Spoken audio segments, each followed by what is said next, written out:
Twelfth class. Yes बेटा, आजकल मैं डिस्कस कर रही हूँ आपसे एडिशनल प्रैक्टिस क्वेश्चन जो सीबीएसई ने क्वेश्चन बैंक में इशू किया हुआ है, और आज मैं आपसे डिस्कस करने लगी हूँ उसका section B. Okay, section B में बेटा एज सच 6 क्वेश्चन ही है। ठीक है, बिल्कुल पैटर्न इसका वही है जो हमारा सैंपल क्वेश्चन पेपर का है। ठीक है, चलिए 7th question of the paper. The first derivative of the function fx is given below. This is the first derivative. If f1 is e plus 3, find fx, show your steps. ये आपका first derivative दे रखा है बेटा, और आपको fx निकालने को कहा है, जबकि ये कंडीशन दी है। That means value of the function at 1 is e plus 3. That means आपको इसको पहले इंटीग्रेट करना है। ये फर्स्ट डेरिवेटिव है। Okay, let me just right fx का डेरिवेटिव ये है, that means f dash x ये है ना। अब जब आपको fx निकालना है तो वो डेफिनेटली इस फंक्शन का इंटीग्रल होगा बेटा with respect to x। Okay, understanding आई क्वेश्चन की। अब इसका इंटीग्रल निकालना भी देखिए, ex के साथ जब भी कोई मल्टीप्लिकेशन में आता है, आपको कहती हूँ उसको एक्सप्रेस करने की कोशिश करिए। ये मैं यही लिखूं अगर बेटे, देखिए बहुत इजीली दिख रहा है। x upon x square minus 1 upon x square. x upon x square means 1 upon X, 1 upon X का derivative minus 1 upon x square है ना। तो ये fx क्या आ जाता है, fx is integral of ex into 1 upon x plus derivative of 1 upon x. अब आपको याद आता है रिजल्ट बेटे, देखते integral of ex into fx plus derivative of fx. Don't take it as fx in the question given. Let me write this as some other function. ये fx की बात नहीं कर रही मैं, कोई भी फंक्शन की बात कर रही हूँ बेटा, जो आपने रिजल्ट याद कर रखा है इंटीग्रल में ऐसा। gx into g dash x. This is directly ex into gx plus c. Right, और gx यहाँ पर है 1 अपॉन एक्स फंक्शन, तो ये हो गया ex into 1 upon x plus constant of integration. Right, fx ये आ गया, बट c हमें कैलकुलेट करना है कंडीशन से। ऑल्सो आपको गिवन है f of 1 is e plus 3, f of 1 is e plus 3, check कर लीजिए बेटा। Right, f of 1 is e plus 3, तो fx एक तरीके से, अब डायरेक्ट वर्डिंग नहीं बोली पर्टिकुलर सॉल्यूशन निकालिए, आपको इनडायरेक्टली कहा है। यही सब चीजों की अंडरस्टैंडिंग होगी तो आपको पता चलेगा यस आपने पर्टिकुलर सॉल्यूशन निकालना है। ये तो जनरल सॉल्यूशन आ गया। ठीक है, अब पर्टिकुलर सॉल्यूशन इस कंडीशन से निकालेंगे। Given f1 is equal to e3, दिस implies e power 1 into 1 power 1 upon 1 sorry plus c is e plus 3, that means e plus c is e plus 3, that means c is nothing but 3। that means fx आ गया आपका e power x into 1 upon x plus 3।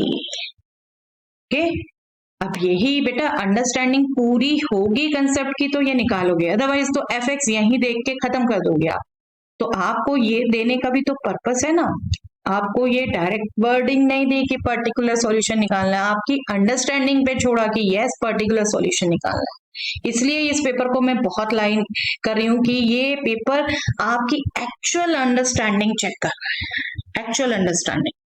ठीक है, होता तो यही है बेटा, आजकल हम सिर्फ मार्क्स पर और मार्क्स के लिए कुछ क्वेश्चंस करने पे जोर देते हैं, एक्चुअल लर्निंग भूल चुके हैं एक्चुअली हम सभी। इसलिए मैं इस पेपर को बहुत लाइक कर रही हूँ और आपसे डिस्कस भी कर रही हूँ। आई होप आप में से भी बहुत लाइक करेंगे और कमेंट जरूर करिएगा बेटा। I also want to know कि आप में से किस किस को ये पेपर अच्छा लगा। चलिए, find the general solution of the differential equation given below. ये डिफरेंशियल इक्वेशन दे रखी है बेटा, dy by d x equal to 1/x into 1 plus x square. इसका जनरल सॉल्यूशन निकालना है।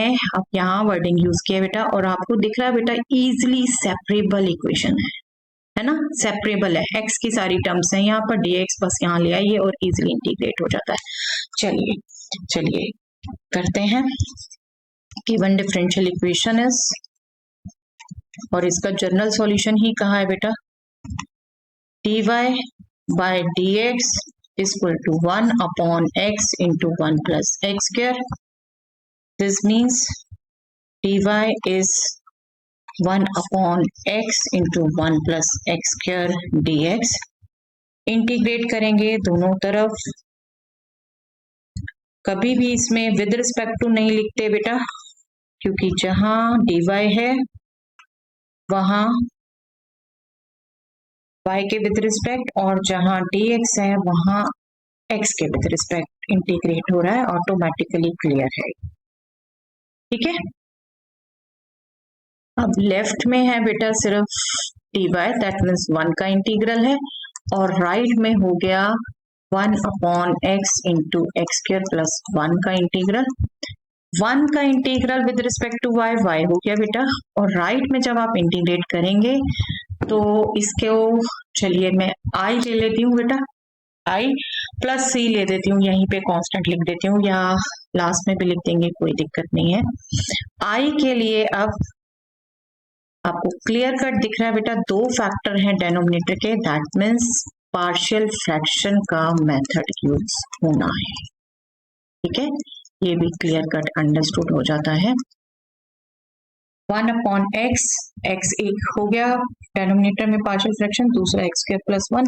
इसको जब आपने एलसीएम लिया, 1 will be a into x square plus 1 plus bx plus c will be bx plus c into x। अब like terms आप compare करेंगे तो क्वाड्रेटिक वाली टर्म लेफ्ट में कोई भी नहीं, राइट में first a, second bx square आना बेटा b, this will B 0, and x वाली टर्म भी लेफ्ट में कुछ नहीं, राइट में c है सिर्फ, दैट मीन्स 0, और कांस्टेंट टर्म राइट में a, लेफ्ट में 1, तो a 1 आ गया सीधा, c 0 आ गया, b आपका सीधा आ जाएगा -a, that means -1। Okay, compare करते करते ही आ गया आपका, that means integral 1/x into x square plus 1 को आप लिख सकते हैं बेटा 1/x plus -x/x square plus 1। No doubt कई बच्चे इसको इसके बगैर ही कर लेते हैं बेटा, आपका ये एक्सप्रेशन आना चाहिए, कैसे भी करते हो उस पर फर्क नहीं है, आपको कॉन्फिडेंस होना चाहिए आपका मेथड है। ठीक है, अब ये आपका दिख रहा है 1/x का इंटीग्रल सीधा आपका आ जाएगा log mod x, और यहाँ पर x स्क्वायर प्लस 1 का डेरिवेटिव इन्वॉल्व करने के लिए आप 2 से मल्टीप्लाई डिवाइड कर सकते हो। इसको मैं सॉरी i ही लिख देती हूँ, i। चलिए नेक्स्ट पेज पे लिखना है, therefore i is integral of 1/x minus outside 2 से डिवाइड मल्टीप्लाई कर दिया बेटा, ताकि इसमें भी हम डायरेक्टली यूज कर लें क्या, derivative in the numerator, function in the denominator. इस इंटीग्रेंड का इंटीग्रल होगा log of mod f(x). अब आप देख रहे हैं x square plus 1 is in the denominator and 2x derivative of x square plus 1 is the numerator. ये आपका हो गया डायरेक्टली log mod x, और ये आपका हो गया log mod x square plus 1। सी यहाँ नहीं लिख रहे बेटा, क्योंकि हमने सॉल्यूशन में ही सी लिख लिया था, तो हम वहीं से चलने देते हैं, यहाँ भी लिखते कोई फर्क नहीं, बट कांस्टेंट ऑफ इंटीग्रेशन आना चाहिए आपका। y was I plus c, so y is log mod x minus half log mod x square plus 1 plus c। आप i भी ना मानते तो एक ही इंटीग्रल था, that totally depends on you, but question का एक फ्लो दिखना चाहिए। कई बच्चे बीच बीच बीच में छोड़ के कुछ कुछ भी निकालते हैं, तो वो नहीं चलता है, ठीक है। हमने आई माना ताकि एक फ्लो देखे। ओके, जनरल सॉल्यूशन ही पूछा था, this is the general solution. चलिए next, shown below is a differential equation where the value of y is 0 when x is equal to 3. Find the value of y when x is 5. Yes, this is also a different question बेटा, दिख रहा है ये differential equation है, आप इसका general solution निकाल सकते हैं, ठीक है। जनरल सॉल्यूशन निकाल के ये कंडीशन देना मतलब आप पर्टिकुलर सॉल्यूशन निकालेंगे, लेकिन आपसे पूछा क्या है फिर, y की वैल्यू जब x 5 हो, राइट। एक स्टेप और आगे बढ़ा दो। चलिए, ये आपको दिख रहा होगा बेटा clear cut, dy by dx plus py is equal to q, first order linear differential equation है ना। ये इक्वेशन आपका फटाफट दोनों गेस हुई, कहीं पे आपको कंफ्यूजन नहीं हुआ। Given equation is dy by dx plus y upon x is equal to 1 upon x square log x। Comparing it with dy by dx plus py is equal to q. Py is equal to q. That means p is 1 by x and q is 1 by x square log x. Okay? तो क्या करते हैं बेटा, इसमें answer solution निकालना भी एक flow में है बेटा।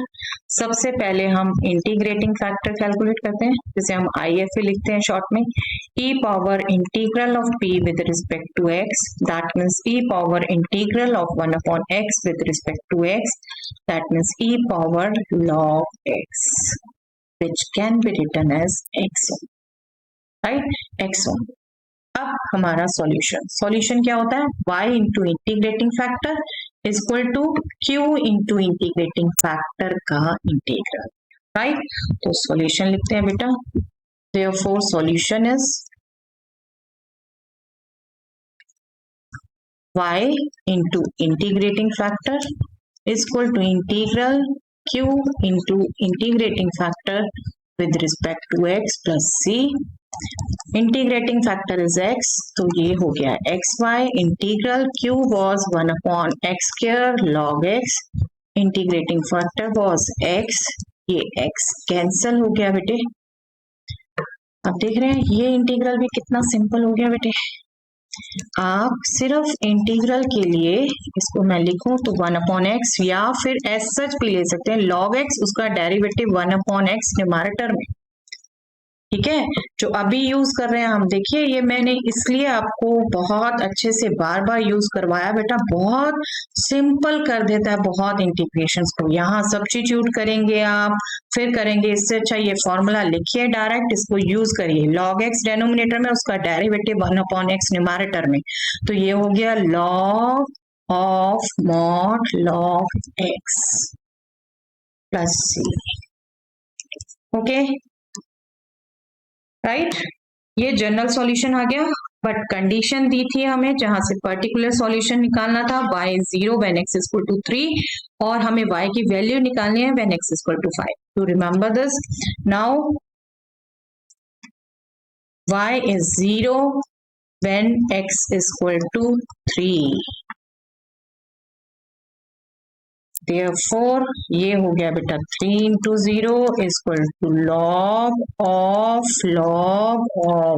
3 plus c, that means c is minus log of 3. ये पॉजिटिव ही होगा, आप मॉडुलस भी हटा सकते, log of 3, c ये आ गया। Therefore xy is equal to log of x minus log of 3।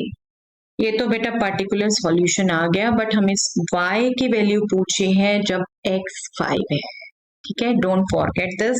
अब हम पुट कर देते हैं वो और वैल्यू निकालते हैं। Now when x is equal to 5, then क्या आ गया 5y is equal to log of 5 minus log of 3. अब यहां हम देखिए log के रिजल्ट यूज कर सकते हैं, log a minus log b is log of a upon b. ठीक है, चलिए मैं यहाँ पहले यूज करती हूँ, लास्ट में y पे आएंगे, log of 5 upon log of 3. ठीक है, log of 5 upon log of 3. Be very careful बेटा, log of a upon b log a minus log b है. नो डाउट मैंने ऊपर वाला फॉर्मूला ही लिखा है रिवर्स ऑर्डर में, लेकिन बिल्कुल आपको बताने के लिए कि log of a upon b ये है, log a upon log b के लिए कोई रिजल्ट नहीं है. log a upon log b के लिए आपके पास एज सच कोई रिजल्ट नहीं है. ठीक है, तो इसको एज सच रखिए. ठीक है, इसको एज सच रखिए. Now 5y was this, so y will be 1/5 log of log 5 upon log 3. ये आपका आंसर हो गया बेटा एज सच. बट अगर मैं आपको रिकॉल कराऊं बेटा, एक बेस चेंजिंग फॉर्मूला भी आपको मैंने बिल्कुल बता रखा है. Late me just recall you, वो आप बिल्कुल यहाँ यूज कर सकते हैं. देखिए log of b with base a, इसको अगर आपने अनदर बेस बनाना है, ओके सपोज e ही बेस बनाना है, log of b with base e divided by log of a with base e होगा. राइट, यही बता रखा है. तो उसके हिसाब से देखो बेटा, तो ये log of 5 with base e है, जब कुछ नहीं लिखा with base e, आपके कोर्स में with base e है, ये log with base 3 e sorry. तो इसको हम एक्चुअली क्या कर सकते हैं, इसको कंप्लीट को log of 5 with base 3 हम हर हाल में लिख सकते हैं. ये बिल्कुल लिख सकते हैं. और ये डेफिनेटली आपसे अगर नहीं प्रूव करने को कहा तो आप बिल्कुल यहाँ पे भी छोड़ सकते हो, नो इश्यू. लेकिन आपको कहीं ये कंपटीशन में आए इस रंग का, तो आपको अप्लाई करना आना चाहिए. ठीक है, यही कुछ चीजें हैं बेटा. बेस चेंजिंग नो डाउट मैंने अभी तक नहीं क्वेश्चंस देखे सीबीएसई के कोर्स में, बट ये आपके कंपटीशन के तो काम आने वाले हैं, इसलिए ऐसी चीजें आपको बता देते हैं हम जो आपके अदर देन एनसीईआरटी आपके कंपटीशन में यूज होंगे. ओके, तो जिनको कंपटीशन में जाना है वो जरूर इस पॉइंट को ध्यान रखिए और चेंज रखना ध्यान रखिए, अदरवाइज यहाँ तक ओके है. ओके, चलिए next question. 3 vertices A, B and D of a parallelogram ABCD are given by this. The area of the parallelogram ABCD is 6 square units. Using the vector method, find the value of M. Vector method use करने को कहा है बेटा. अगर मैं आपको recall करवाऊं, this is the parallelogram. Okay, let me just draw the points. A आपको दे रखा है 0, -3, 3. बी आपको दे रखा है -5, ये थोड़ा सा ब्रेक करके दे दिया बेटा, but try to understand. -5 and -3 0. See आपको नहीं दे रखा. डी आपको दे रखा है 1, -3 4. और इसका एरिया दे रखा है बेटा 6 स्क्वायर यूनिट्स.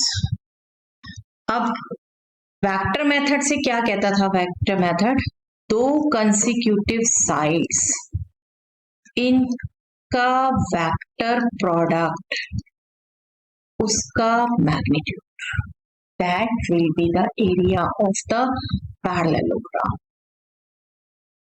ठीक है, बस सिंपल उसी को आपने यूज करना है. ए बी लिखिए बेटा, A B vector, A D vector लिख सकते हैं आप. उनका वेक्टर प्रोडक्ट निकालिए, उसका मैग्नीट्यूड निकालिए, फिर एरिया आपको दे रखा है 6 स्क्वायर यूनिट्स, वहां यूज करिए उसे, है ना. डायरेक्ट फॉर्मूला है, बट अगेन क्वेश्चन थोड़ा सा घुमा के दिया हुआ. चलिए ए बी कैलकुलेट करते हैं. Vector joining 2 points, that will be component of B minus component of A, position vector of B minus position vector of A, to remember.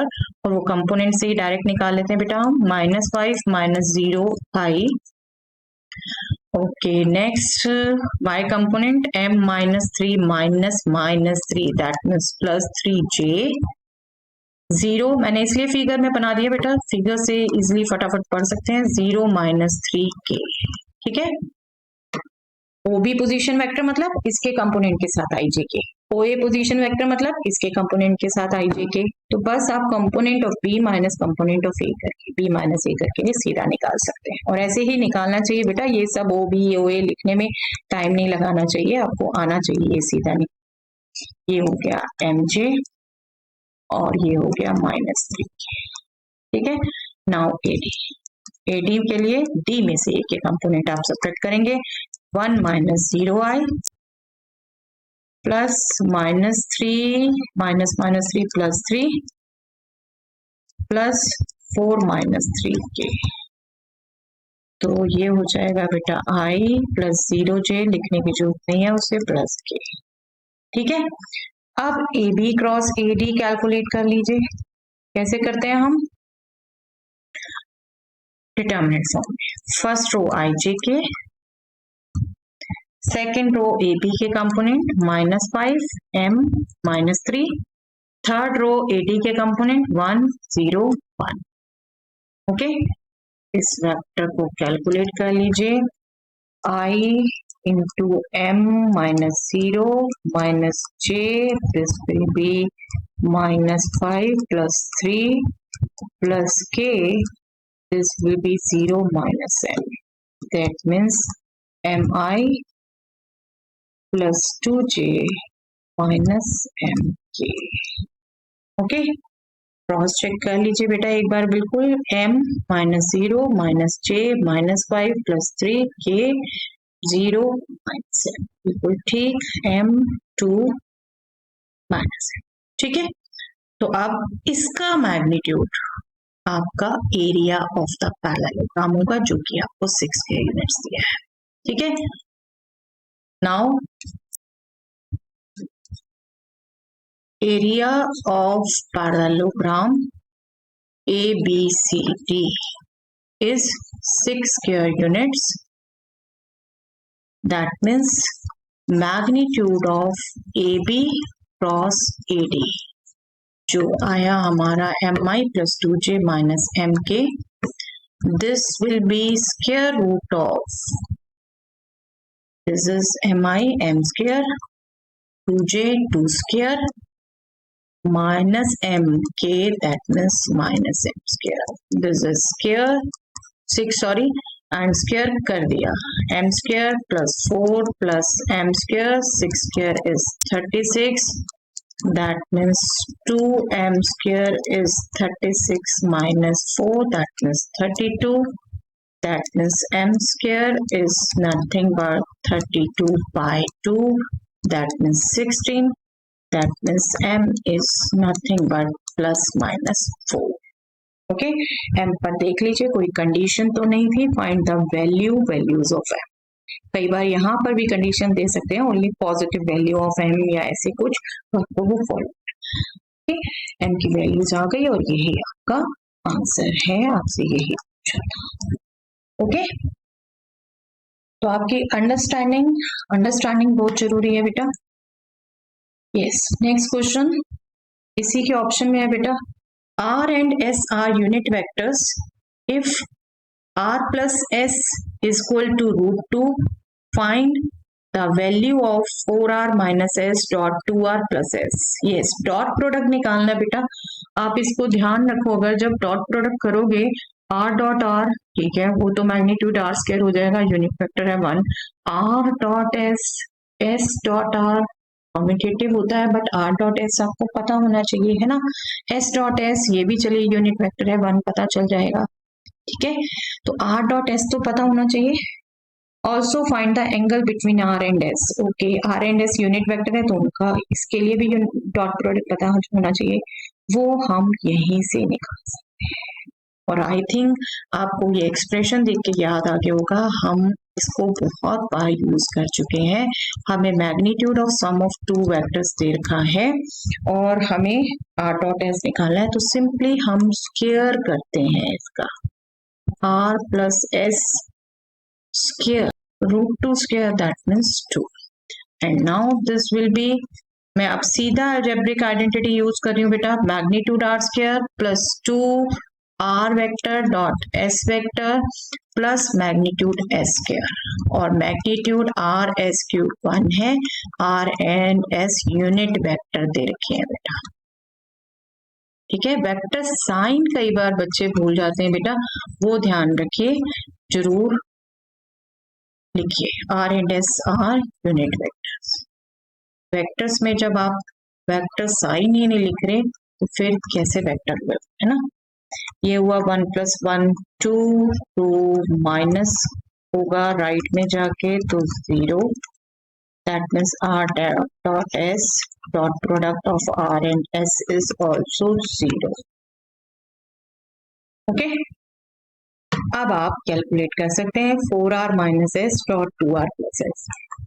Binomial को बाइनोमियल से मल्टीप्लाई कर रहे हैं, 4r minus s dot 2r plus s multiply कर दीजिए बेटा, 4r dot 2r that means 8r magnitude square, r dot r is nothing but a dot a is nothing but magnitude a square, ठीक है, plus 4r dot s, S सच लिख दीजिए बेटा, minus 2s dot r, ठीक है, minus s dot h that means magnitude s square. ये हमारा यही रीजन हो गया।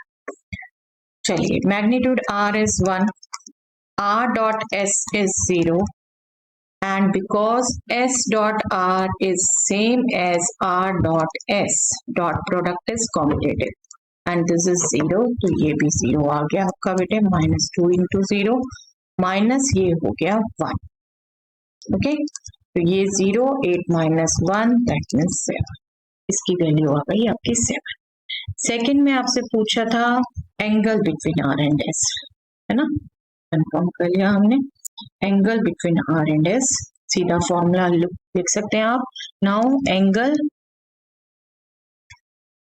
बिटवीन आर एंड एस, इसको हम लिख लेते हैं theta, this will be cos inverse R dot S divided by magnitude R into magnitude S.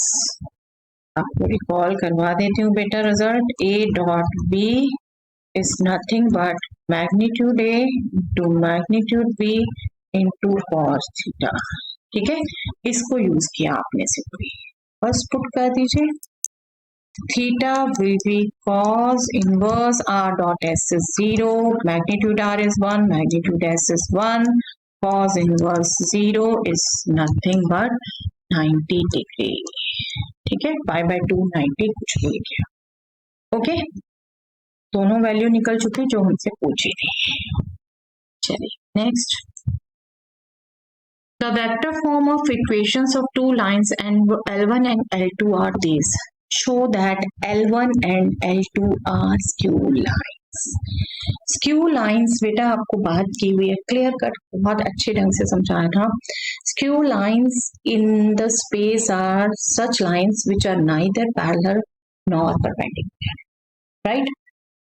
अगर आपको ये लाइंस दे रखी है वेक्टर फॉर्म में, दैट मीन्स दोनों लाइंस का आपको डायरेक्शन पता चल रहा है, फर्स्ट लाइन का डायरेक्शन ये, सेकंड लाइन का डायरेक्शन ये, अब क्लियर कट दिख रहा है बेटा, ये नॉन जीरो है, तो अगर आप इनका डॉट प्रोडक्ट निकालें वो जीरो ना हो, दैट मीन्स परपेंडिकुलर नहीं है, इनको आप कॉरेस्पॉन्डिंग देखें, मतलब एक दूसरे का मल्टीपल देखें, वो नहीं है, क्लियर कट पता भी चल रहा है अभी अभी हमें यहाँ पर दोनों चीजें जीरो नहीं है, तो ना तो परपेंडिकुलर है ना पैरेलल है, दैट मीन्स वो स्क्यू लाइंस है, ठीक है, तो हमें बस यही चेक करना है, we no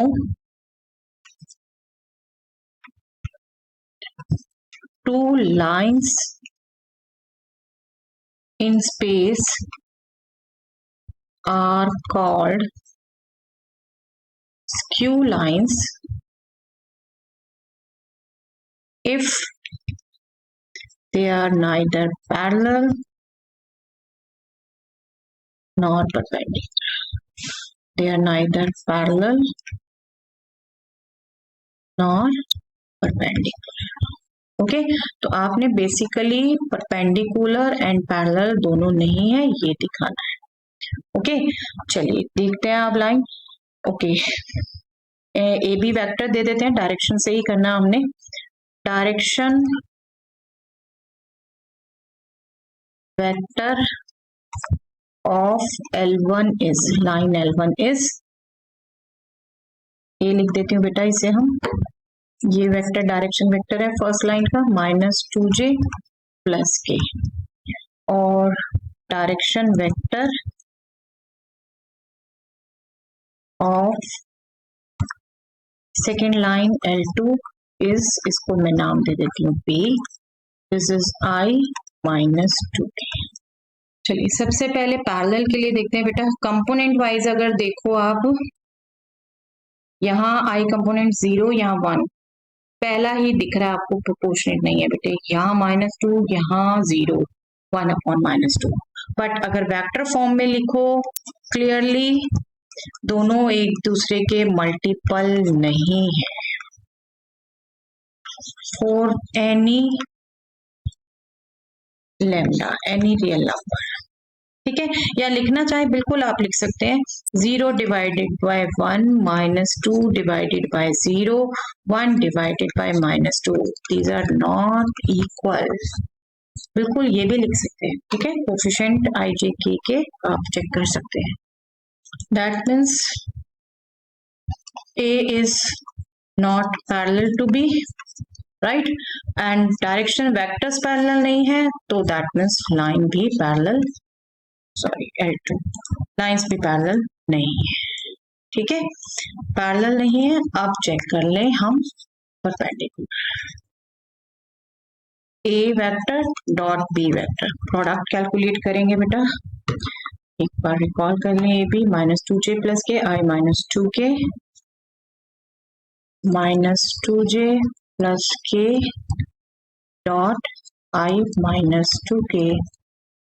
I component first में 0, सेकंड में 1, j कंपोनेंट फर्स्ट में -2, सेकंड में 0, k कंपोनेंट फर्स्ट में 1, सेकंड में -2, ठीक है. XYZ कंपोनेंट को ही कई बार मैं IJ के कंपोनेंट लिख देती हूँ, बोल देती हूँ 0 0 -2.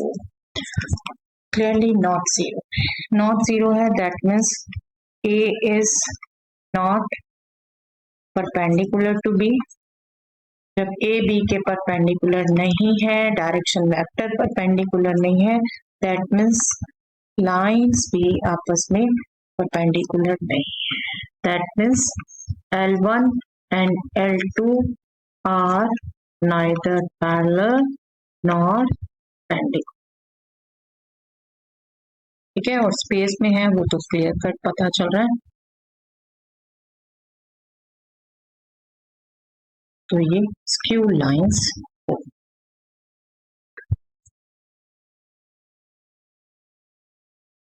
ओके देखिए ये भी क्वेश्चन आपको बेटा, देखिए सिंपल मीनिंग का क्वेश्चन है. सिंपल मीनिंग की आप समझ पाए स्क्यू लाइंस क्या होती हैं. जिस बच्चे ने बेसिक ध्यान नहीं रखा, सिर्फ वो shortest distance between skew lines, shortest distance ही कैलकुलेट करता जा रहा है और कुछ नहीं देख रहा, वो मेंटलिटी हो जाती है बेटे कुछ बच्चों की, सिर्फ कुछ क्वेश्चन करना. ये अंडरस्टैंडिंग का क्वेश्चन हो गया. आपको स्क्यू लाइन समझ में आया हुआ है कि हाँ किसको कहते हैं, ठीक है. चलिए that's all for the day बेटा.